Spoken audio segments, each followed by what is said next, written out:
Hello, you guys. I haven't done a video in a while. Life's been pretty hectic. So I figured since I've been getting a couple of questions about how people have been responding to getting write ups at work and how to deal with different work situations, I would like to hop back on here, see if I can offer you guys some words of encouragement.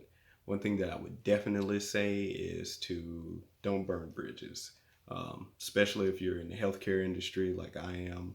A lot of times, although let's say there may be 20 restaurants in your town and in the surrounding cities, a lot of times they're actually owned by only three or four companies. So you don't want to become a non-rehire for a company because you left under bad circumstances and you didn't give like a 2 weeks notice or anything like that, and now you can no longer find employment not only with that company but with any of their subsidiaries or any of their sister organizations. That's not a situation that you want to find yourself in.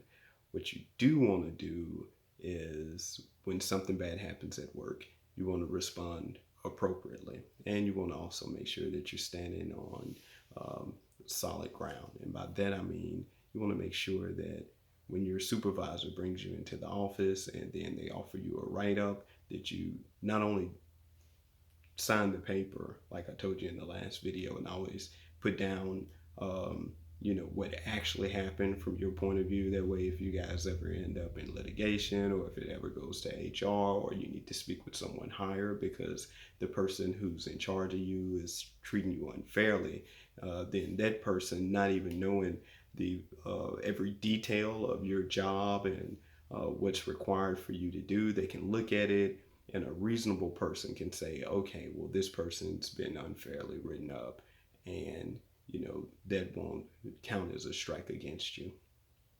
What you want to do is you want to make sure that you follow up any negative event at your job with behavior that shows that you're trying to be the model employee, that you're trying to put a positive spin instead of taking an L, you're taking it as a lesson, and that you're trying to grow and progress. Those things will make it where you're not counting your write-ups. Instead, you're taking that experience and you're using it as a building block to build your next, to use it as a platform so that you can get on to your next step in your career. That's what it's all about. Even if you go on a job interview and let's say you were let go from the last company that you were with, you want to make sure that you don't talk about the situation as if your old boss was just a terrible person and everything was their fault and nothing was yours. That will show the person who's looking to interview you that you probably don't know how to take responsibility for your own mistakes.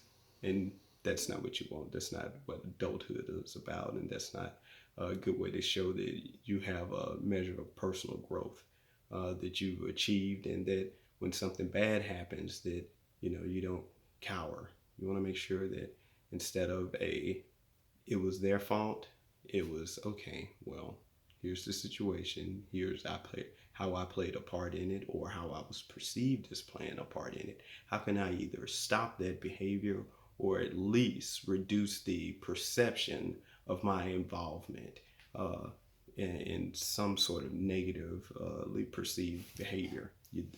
You don't want to become, the guy who kind of sucks all of the air out of the room. You want to go into an interview, you want to go into HR, you want to go into whoever is going to be in a position to judge you.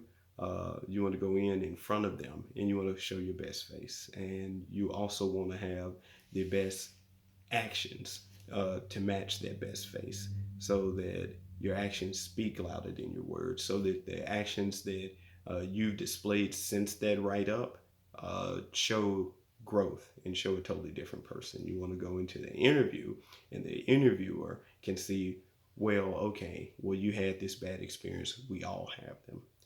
Uh, but this is how you grew from it. And this is why the interviewer wants to choose you to put you in a higher position, to put you in a place where you would be more comfortable. Okay?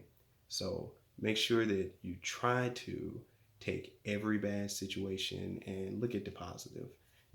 Look at the silver lining, if there is one. And if not, then that's when you take the opportunity and you get inventive and you let the wheels in your head start turning and you figure out a way to make um, something of yourself that makes it where people are interested in you as an applicant. You also don't want to stay in a place where you're unhappy too long. That's not good for the company. It's also not good for you. If every day you're coming in there and you're absolutely dreading it, guess what? Your employment, that is a choice. Um, Never just quit your job unless you have a little nest egg saved up and you can have a stay in between employments. But uh, if you do find yourself just quitting one, go for something that you like. Go for things and go to work for places unless you have a strong immediate need financially. Go to places where you're going to be happy at, where you're going to be able to grow. Make sure that you have regular meetings with your leader and you choose someone during the interview process, because as they're interviewing you as an applicant, you're interviewing them as an employer. You choose someone who's going to have a personal stake in your growth, who's going to take you by the hand, who's going to help to mold and develop you, who has an interest in seeing you develop within their organization, is going to provide you with opportunity to grow in their organization to make it better, and who's going to listen when there are issues or when you have suggestions on how the company could be better. And that way you can be happy. Life shouldn't be miserable. All right. If you guys have any more questions, leave them down in the comments section. I try to get to the questions that you guys leave me as soon as I can, but I have a very demanding job and I'm also trying to get a business up off the ground. And sometimes, it creates a slight delay, but I try to do my best to try to get it at least within 24, 48 hours to respond. Anyway, I hope you guys have a great day and, stay blessed.